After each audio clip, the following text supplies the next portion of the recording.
Hello, everyone, and welcome to Behind the Movies, the podcast. My name is Emerald, and I'm your host. So, Behind the Movies is a program that seeks to understand the thought process of those who work behind the scenes, their struggles, and their experiences. And today we have with us a renowned producer whose name has been in cinemas. His movies has gone to streaming platforms, and he is, of course, a veteran in his own right. His name is Kevwe Ogunje. Thank you so much for being on our set today. Thank you. So you've had a quite interesting run in the industry. I mean, you go on African Magic, you see your name across a myriad of films, you've worked with Mnet. How did you start out in the industry, and how have you gotten to where you are today?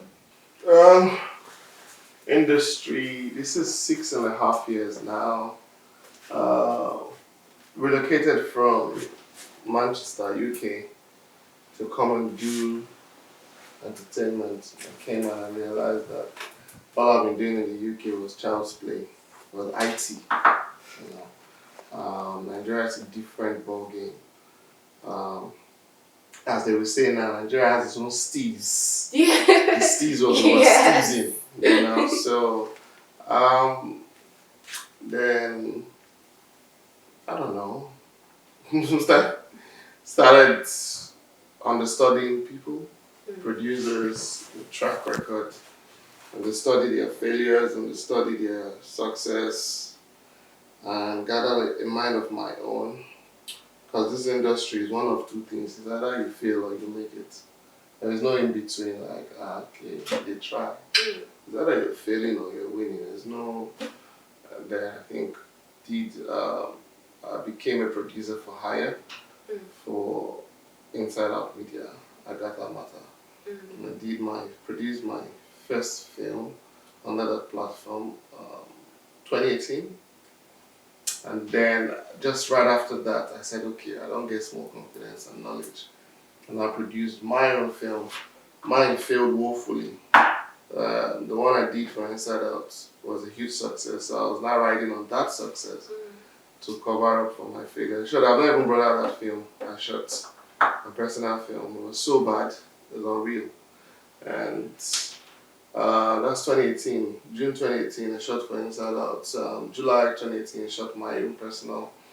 And like they say, the rest is history. This is 2024. I think I've done about 26 movies and 3 TV series. One very big one not so big, and one failed one. Yeah.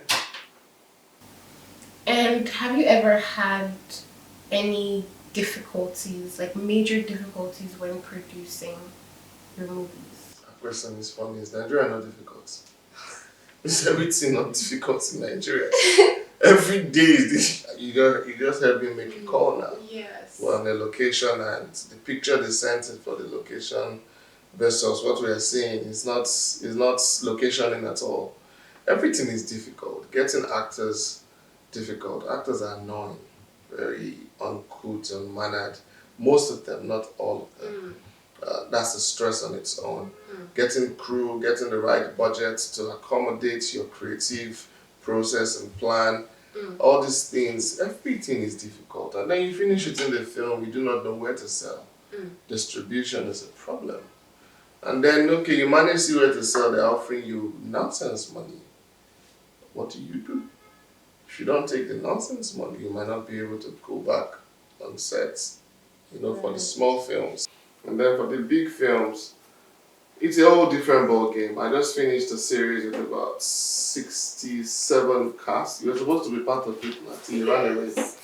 About 67 cast crew and almost 109 cast.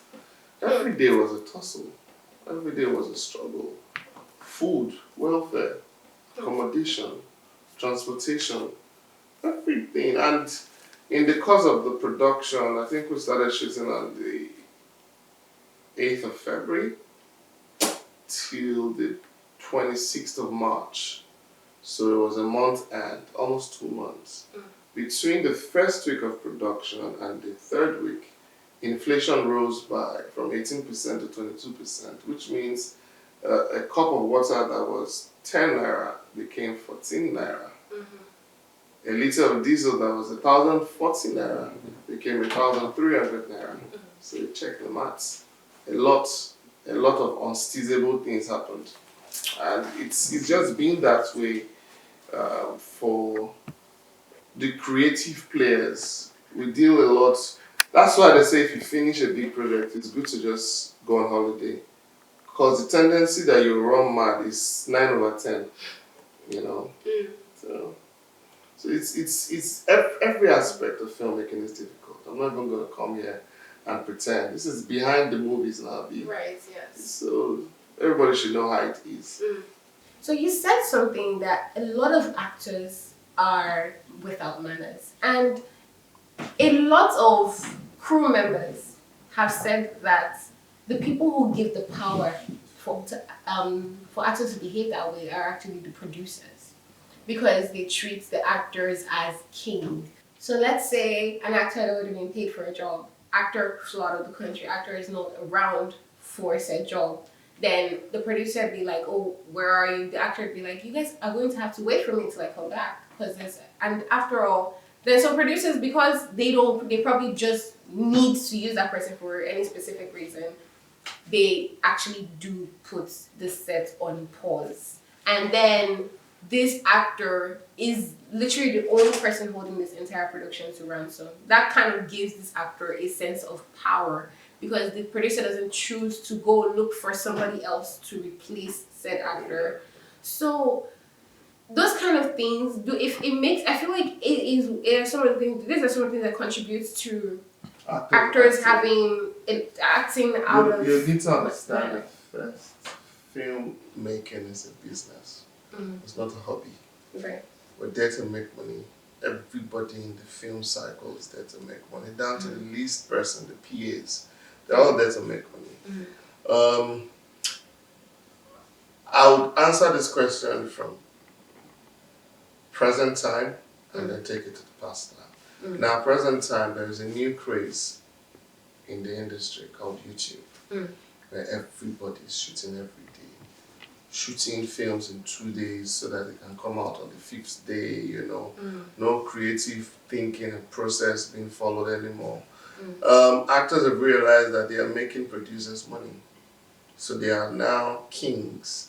It used to be for so long a producer's market, because the producers bring in everybody together. But now actors are producers. There's no distinction. All actors are producers now. So if I don't call you for a job, no problem. I'm going to produce my own. I don't need you anyway. And they all have channels on YouTube, and they're all making money. So tell me why, if you, Emerald, have your YouTube, this is going on YouTube, I guess. Yeah. If you have your YouTube and it's making maybe $20,000 a month, why do you need to come and work on my own podcast company or brand? Do you understand? So there is that now that's happening, and actors at the moment are kings, because it has tilted from the producer's market to an actor's market. So actors dictate. So imagine you're paying an actor 2 million naira, and an average shoot time is 5 days, and they're telling you, "Oh, I only have 2 days." So you now have to shoot about 40 scenes across 4 locations or 3 locations in 2 days. You shoot crap now. Forgive my French. You shoot crap. As in the past, now actors were still king. Some key actors. Let's say at present time, if you need to use a bad boy, that's fine. Has swag. Mommy's boy. That can also be a boyfriend. There are not very many in that life. The first 2 names that might come to your head is Timini. So there are people that, if you have to shoot that for a big screen, because Timini already has grace in big screen, cinemas and streaming platform, you might have to wait for Timini. And you're not waiting because you like to wait. You're waiting because the money that you're about to spend or you've spent, you need to get it back with profits. Right. Do you understand? So in that space, all you can do is get angry. You go wait. It's like having a Genevieve in your film. If I pay Genevieve 15 million, and on the day of shoot she says she's sick, one day all of us were sick in that set, we will wait. I will wait. Do you understand what I mean? Because just her gracing your set alone is success. I mean, well, not proven, but yeah, it's Genevieve. Do you understand? Yes. So we also need to understand the dynamics of some people have made themselves indispensable. I'm talking of actors now in the roles they play. But I know with time, just as it is in America and in England, it will come back to producers and marketers being in control because you can't. Denzel Washington cannot hold his set to ransom in the US. There are agencies, there are bodies, there are court of laws, there are entertainment arbitration places that you will file against him. You will sue him to the highest. Do you understand? And he might pay for damages even without going on set. But here, am I not going to carry, say, maybe a Motala to court, say, I'm wasting my time now. What if the judge is her friend? She already has clout, she has mouth. Do you understand? Right. And there's no respect for contracts. Yes. You even send contracts to actors, they fluff it like, I bet more we act, you shouldn't be on this contract because they know that they're going to misbehave. Today, now that we're on sets today, an actor's call time was 9 a.m. The actor came at few minutes to 12. Unapologetic, came with so much swag and grace. Well, we don't start now. We'll take the nonsense and still try to finish the shoot. Do you understand? Because the reason you're taking that actor is because you need the actor. Right. It needs to get back to a time, we need to get back to the time, like when I just came to Nigeria, where the actors need the producers, where they are soliciting for roles from producers. Then there is a balance. But in a situation where there are 7,000 actors and 6,800 of them are producers, who won't work for who? It's very difficult for normal producers to even get actors now. And YouTube has formed its own star actors, where if you do not have a Emerald, for instance, the film might not get numbers, and numbers translates to money. Right. And every producer wants numbers because they want money. These actors now are now fully aware that they are the driving force. So they're like, why am I doing it for you? I can do it for myself. So they don't even ask for producers anymore. But the bad thing in that is, no platform has stayed for long. YouTube has the ability to stay for long, but there might be some rules that will make it difficult very soon. Because when a market or a platform is oversaturated, there's something called deflation. Yes. Lack of demand. Because when demand is more than supply, when demand is more than supply, then there is inflation. But when supply outweighs demand, because if I enter YouTube sometimes, I will just slip off. Because I do like this, I'm seeing one full film. I do like, I'm sure there are like 7 billion films with 2 million watchers at the moment. Do you get? Maybe I'm a bit jealous because me, I cannot. I don't have the head. I cannot shoot more than one film in a month. I will die. I can't. Look at me, I can't. And I just feel we're taking and YouTube is micro general. So someone in Brazil can watch a channel from Nigeria. It's not like can I call names?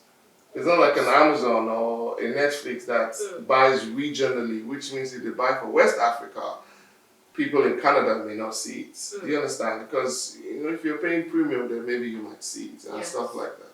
YouTube is one for all for one. And then we're demarketing the industry by putting nonsense every day.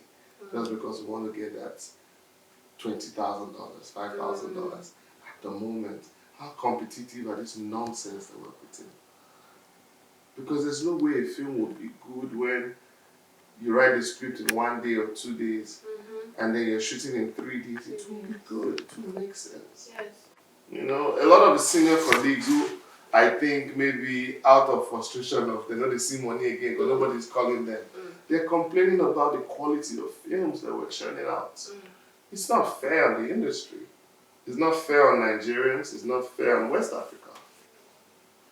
Because we're like the third biggest industry in the world, but we can't compete with even the lowest Our best films can't compete with the lowest films in Bollywood. There's no time for the actors to act. Right. They're reading their script for the first time on set. Oh, okay, so my character name is Emeka. So, okay, this scene says Emeka shouts, "You are mad!" What? Okay, the next scene says Emeka is crying, but you have not internalized why Emeka is crying and shouting. You're just reciting the lines. And at the end of the day, we're bringing down nonsense. I can sit down this morning before I came. The reason I was late is not because rain fell. I was watching one beautiful Indian film on Amazon Prime. I just wanted to, we know say that it's nonsense that they tell us.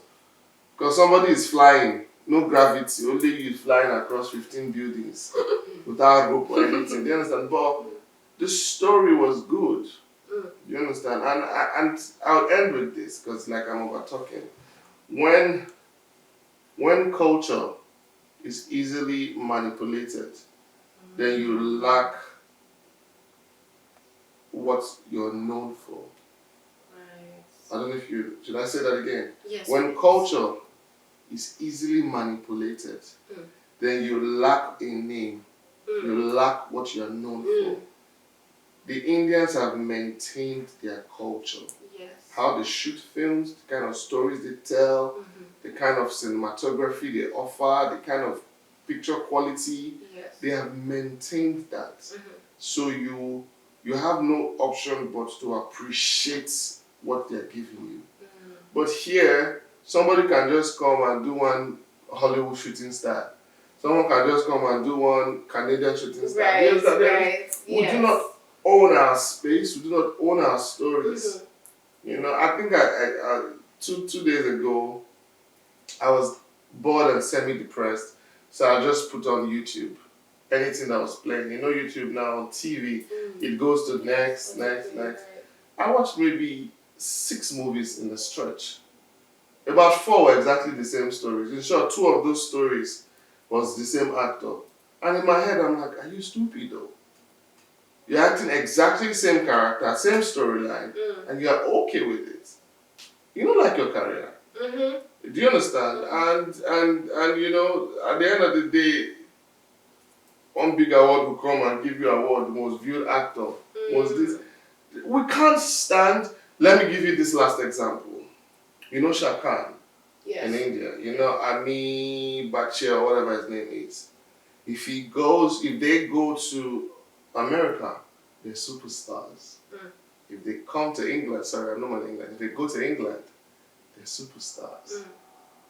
How many of our superstars here? Our superstars there.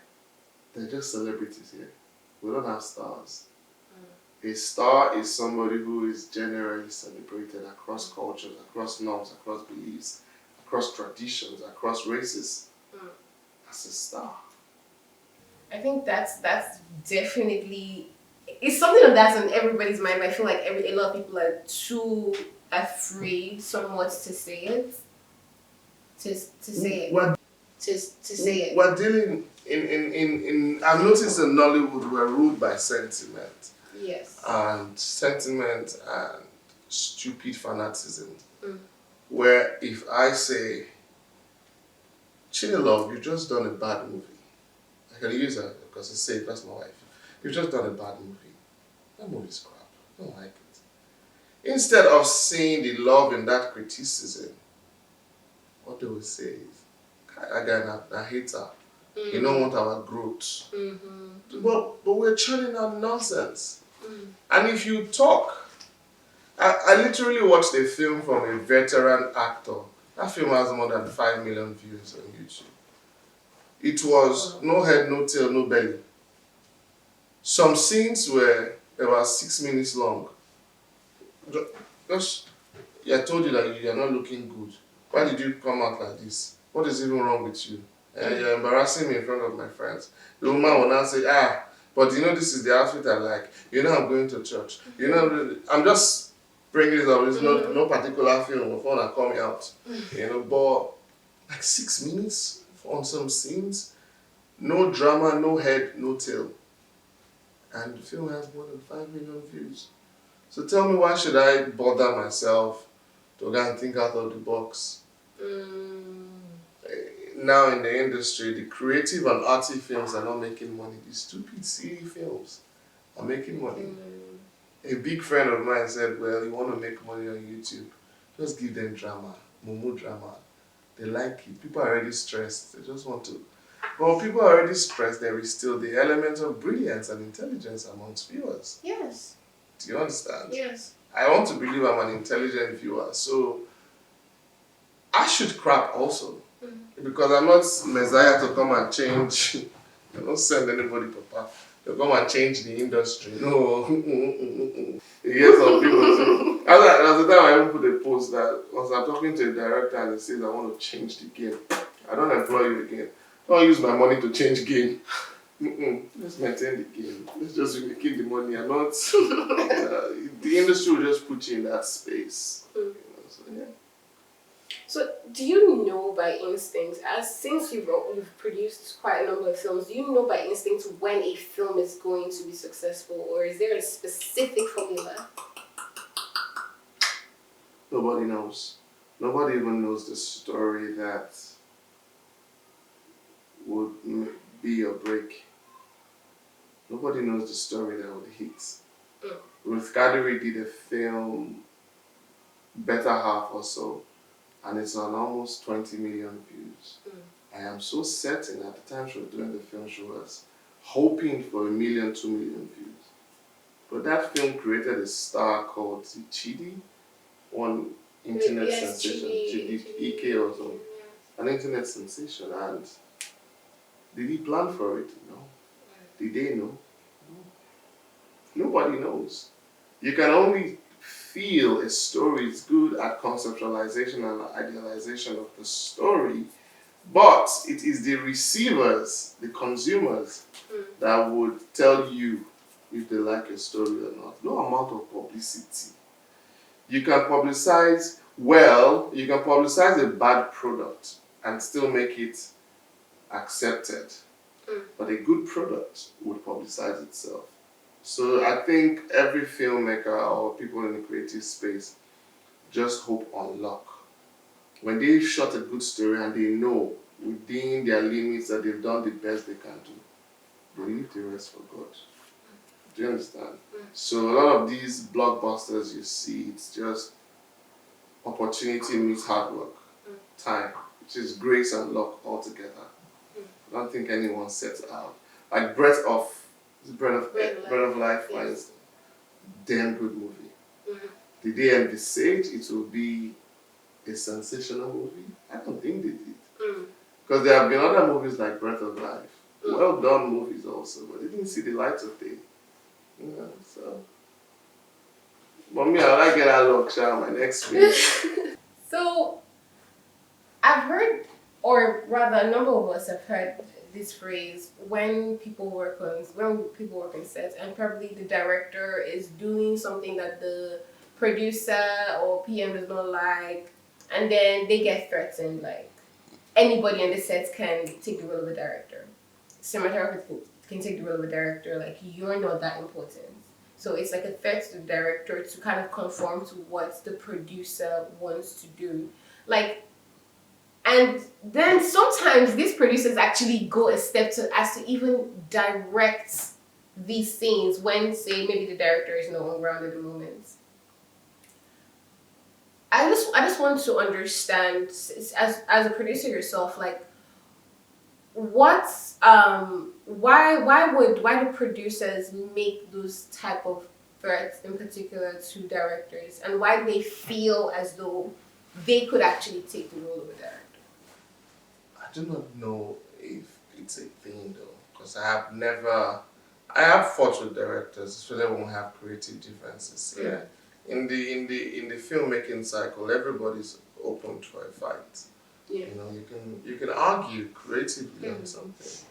I don't think it has ever escalated to the level of you leave my set or stuff like that. Some directors maybe you understand that, okay, in pre-production, which most times we do not have or do, the budget is 5 million. And then we'll reach set, you're forming brand new and asking for things that might cost you up to 10 million.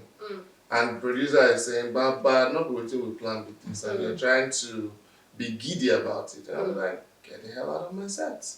Because at the end of the day, the producer is the one who hires everybody, and the producer can sack anybody.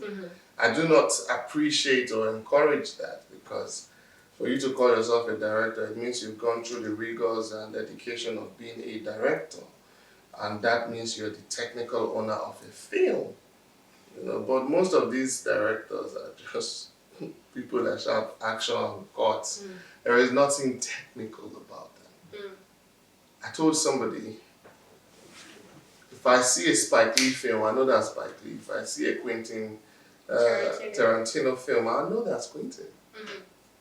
You get me? Let's even leave big directors. If I see a Cruise film, I know this is a Tom Cruise film. Yes. Do you understand? Well, how many directors in Nigeria have distinction in their work? Every film looks like every film. Right. Every drama looks like every drama. There's nothing. So I think it's that thought process that makes some even actors say, okay, I know what now, go direct. What he did the directing. Because they believe, okay, over time you have learned from school of hard knocks. Like you know what the drama for that scene should be. You know what the continuity of that scene should be, then you can direct. But I think directing goes farther than what we see it to be in Nollywood. Of course. Yes. In UK, for instance, you need to belong to serious guilds to even be called a director.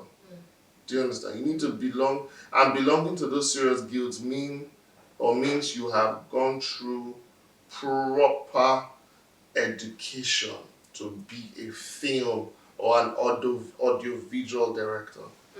I get better to just sit down, I get this idea, I want to put it together and then start to call you director. Yeah. I was once in a friend's set. He was directing. I mean, no disrespect. I'm not even going to call his name Shay. Sorry, I called your name. Sorry.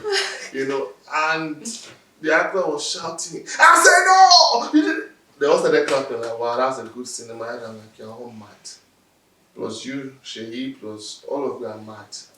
Do you understand? Because why are you shouting when you can easily tell your girlfriend, I'm angry at what you've done? Well, there's no one reaction to anger or displeasure, but it was too much. And right now he's a celebrated director. But me and I know say, man, you know to know what you did too. And that's just a lot. Even me as a producer, 26 movies down the line, I do not think I am still yet a bona fide producer. Your first off take, you said veteran. I look at you like, this is roaming the streets or what's happening? Better what? People have been in this game. Now, time is not directly proportional to talent and experience. But time itself is experience. Do you understand? There are things that Tunde Kelani can pull out, some stunts he can pull out in directing that Kunle Afolayan might not be able to. But trust me, the new school guys are slightly more talented than the old guys, and more in tune with the present day steez. So, for you, you've worked for quite a number of studios. Yes. And so what is the biggest difference between working with studios and independently producing your own films? One word, accountability.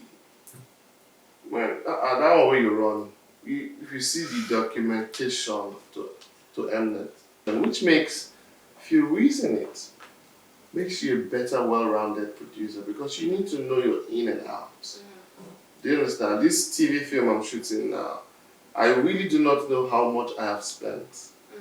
But when I worked with Mnet, every kobo, every naira was accounted for and documented. So I knew my in, I knew my out, I knew my profit margin, I knew my loss margin. It was I think that's working for big studios.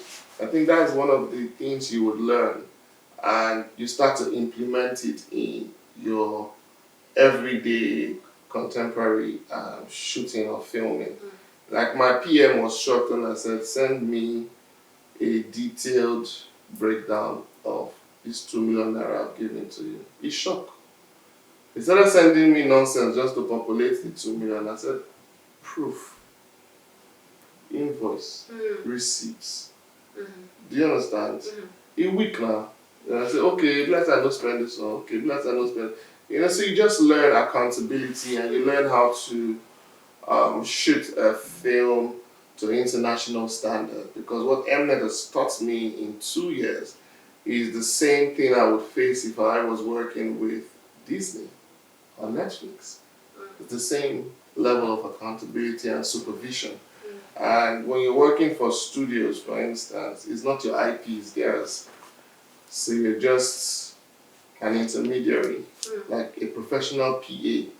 Even the creative process is scrutinized to suit their wants and needs.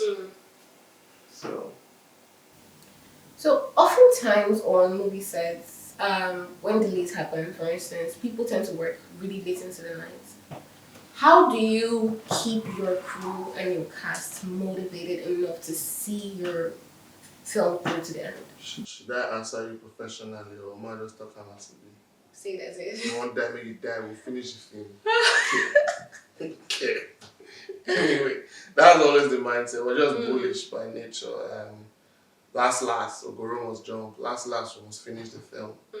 You get me? But I have over the past 1 or 2 years tried to put into relative cognizance the welfare of my cast, my crew, in terms of health, in terms of well-being, in terms of motivation. Like when I was shooting the series, when I notice a certain type of fatigue or weakness, we take a break. Not the diet put now. Now I feel like we could see shoot up. We take a break, we chill, we go to the swimming pool. I think I had like 5 days break in the over 1 month shoot. We just do barbecue. And you realize that when you take that break, you're doing what they call team bonding, which is very necessary. And they've shot for like 5 days, you go, I'm fine, sir. But that day that there's a break, Shansa! The morale becomes better and again, if everybody's professional about and around their job, things will go well. Like, I personally do not like filming past 10 p.m. But let's say unspoken contracts that we have with actors. Maybe you're shooting for 12, 14 hours. And your call time is 10 o'clock or 9 a.m. And you're coming at 1 p.m. How do you want to finish by 10 when you have maybe a minimum of 12 scenes to shoot? You can't now. So we're not going to shoot until 1 a.m. or 2 a.m., which affects the next day. But you must still come and we'll still shoot, so we'll finish the film. So if every department, actors, crew, location managers, if they are punctual, punctuality is a big problem in Nollywood. So respect for time. And we'll forget that this is a job. You hear people say, how much they pay me when I go come set 8 o'clock, when they wait for crew to set up. My brother, bankers work Monday to Saturday, 7 a.m. Be you that you're living in Ogun State and you're working in VI, you must be in VI at 7 a.m. every goddamn day. Nobody cares about when you go home. And you collect meager salary, maybe 250K, and then I'm paying you $1 million for 4 days. My father never got that as salary, and it was at the biggest level of government. He never got that as salary for 30 days workspace. You're getting what even bank managers do not get, and you're complaining. I think we're ill-mannered. We're ungrateful. The entertainment industry is such a rich industry if everybody puts their head down. So, do you have a moral prerogative? Something that, like, when you're about to get on set, you tell your director, like, this absolutely cannot be in my film. So, like a moral code you go by that must always be maintained. In the creative process, there's something called creative freedom. Mm-hmm. So I don't have any moral prerogative. And if what I think you're trying to aim at, if it's the film contains maybe scenes of profanity or exhibition of same sex or nudity and all that, those are creative representations. Mm. So if it has to be done, it must be done. It should be done if it has to be done. Do you understand? Yeah. Recently, I had an actor come on my set and said, "Oh hell no, I'm not going to kiss." I said, "Refund my money and get out." Because one, what you're stated now shows me one thing: you didn't read the script. Because if you read the script, you should have had this conversation before now. So for you to read the scene and then you're saying, "Oh hell, it means you have even disrespected me as a producer. You have disrespected yourself and the production of I should get out of my set." And I cancelled that shoot. That was insolent of me, but I'm getting to a level where I can lose money, I'll still be alright.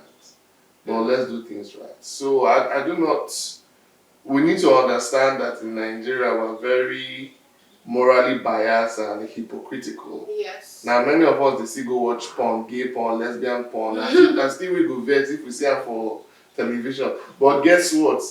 The highest, most viewed film on Netflix was a film with a lot of explicit scenes. A lot of lesbianism, same-sexism, a lot of sex. I forgot, is it Fatal Seduction or something? It's a South African series. You know, even me, I watched that thing 4 straight hours, episode 1 to 6. I didn't stand up. I finished it at one go. Do you understand? Because sex sells. It's a beautiful market on its own. But here we're just hypocritical and deformed. And our actors are rigid, which is why they're not international stars. There's a girl called Pertutsi. She's a South African actor. She was the lead in Queen Sono. I don't know if anyone has seen Queen Sono. It's a Netflix original. She's South African. But guess what? She's doing it big now in Hollywood. Look at Lupita Nyong'o. 12 Years a Slave. 12 Years a Slave. She got completely straight. Guess what? She didn't even say a word in that film. Maybe just a few words. She got an Oscar for it. In the creative process, you must be able to go all out. So and only so would people understand the real creative blend and exhibition that wanted to be exhibited. You know, so I don't have any moral prerogative. If what we have agreed in the script, if it has to be done, then we gotta do it. And so, what makes up your crew? What makes up your compact crew? Some people that you can always rely on. Are there specific traits you look for in people? For me, good attitude to work, positive mindsets. I like people who are playful but serious. Because me, I'm extremely playful. Hardly can you find me. This is the most serious I've been this week. Hardly can you find me serious, but in that playfulness, have morals, have a plan, and achieve it. Life is difficult already. You cannot be serious and serious. I will not die. Do you understand? Most of my friends my age now, they all have grace everywhere because they don't if you play. Hey God, I never buy water. Hey God, I never pay for my kids' school fees. Why am I bothering myself? If you've not been able to, it means you cannot do it at that moment. I live my life. I'm nonchalant to the things that disturb the normal people. Do you understand? Oh, I plan to buy a car, I never buy a car, but you have a car you're using, so F what? Life goes on. Do you understand? So it's just attitude, right mindset.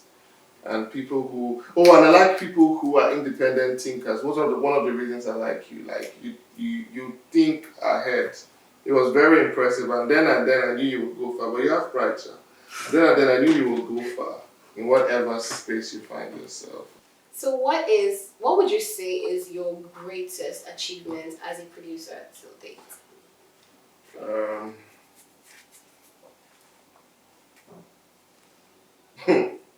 question. Can I phone a friend? Sure. Of course. I mean, of course. If you need to. Greatest achievement till date. In film or general? In film. In film. So I've heard people say, man, they took money from the bakers, aka investors, and finished the product of the film, and they've not been able to aggregate it or syndicate it on any platform. And I said, God, my own case will be different. But I just pronounced it in my head and in my mouth. But because I really believe see no more. Because I don't know anybody anywhere. And then I did a film called Freedom. And within 4 months of finishing the film, it was bought by Amazon Prime. Do you understand? Yes. So there are films that I had seen people finish. Should I wait? No, go on. There are films that I've seen people finish and it's still waiting to be acquired. Do you understand? But I had a lot of grace. I even did cinema just for fun. I just wanted to see what that cinema space looked like. And we didn't do bad.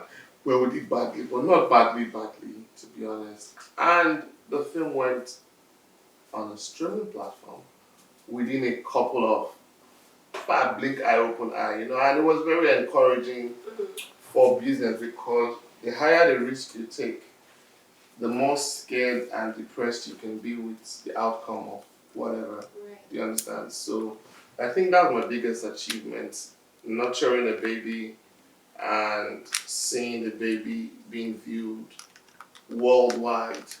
I remember when I went to the UK in September, some fine girls. I mean, some people were, oh, you did Freedom, I saw your name in Freedom, and I felt good. Like, this is not the same town when I did. The same town now. A German family that had known me before invited me over for dinner when they knew I was in the UK. Like, oh, they really enjoyed my film, and I'm like, this is encouraging. So now I think I came a little bit and enjoyed this. So yeah. Well, how do you know? Okay, so you said this. You just felt the story would make you money. So how do you actually know? I didn't know. Winning. I did not know. This is what's the name of this show again? Behind the movies. We're not here to package now.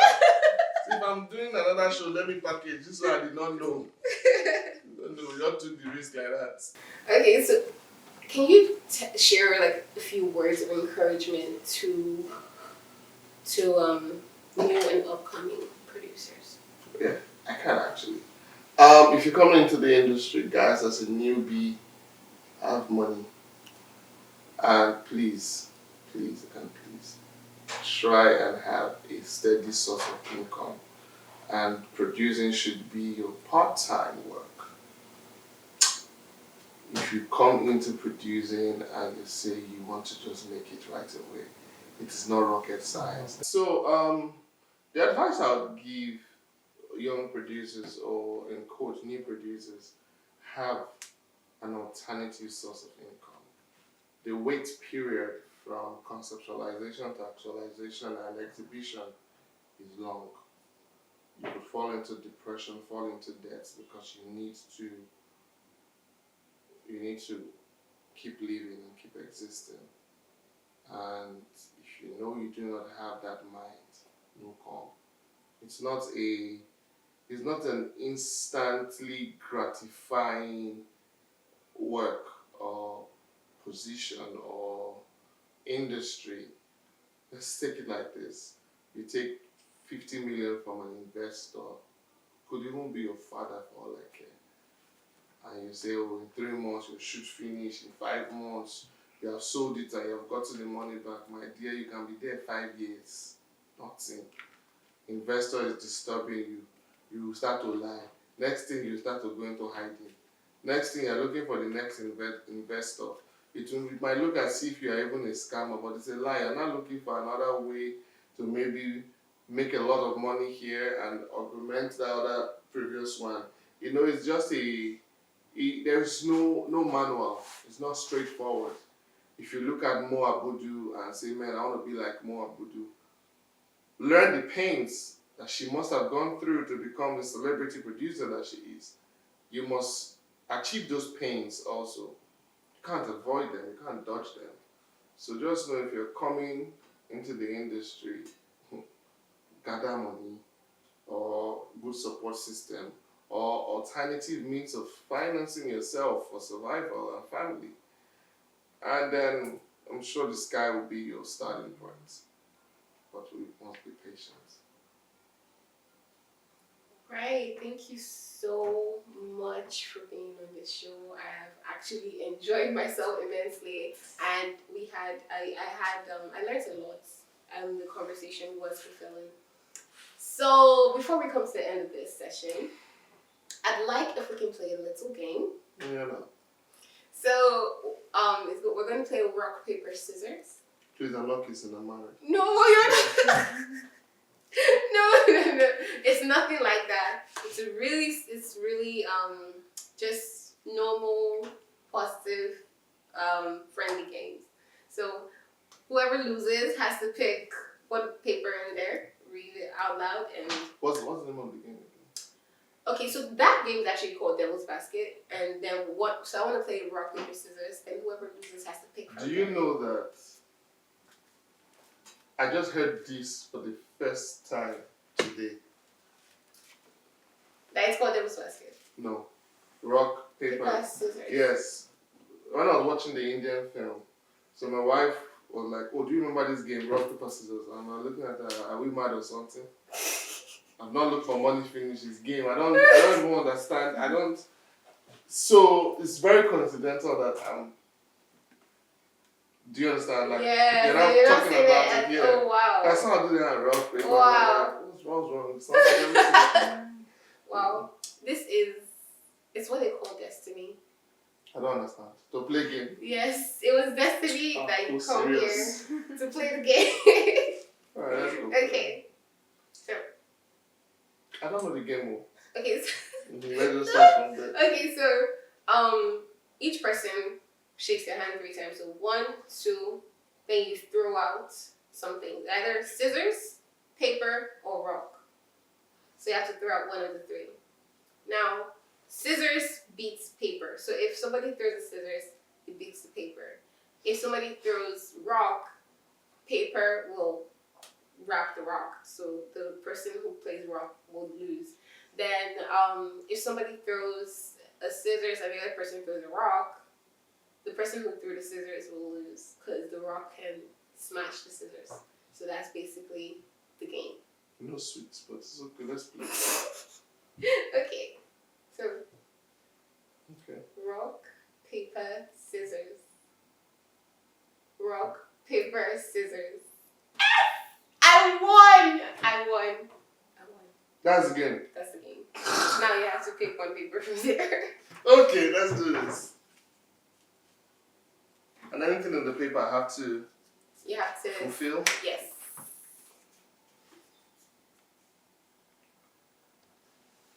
Would you slap your most loved family member for $3 million? I'll kill you. Crazy, you know what $3 million is? I'll kill you straight. Slap. Bamboozle, beat you. Wow. Imagine if you slap your dad for $3 million. You like that for song. $3 million. Okay, so what if you're not allowed to tell them why you're slapping them? It's okay, they will know now. I have dollars they hide. Now make $3 million.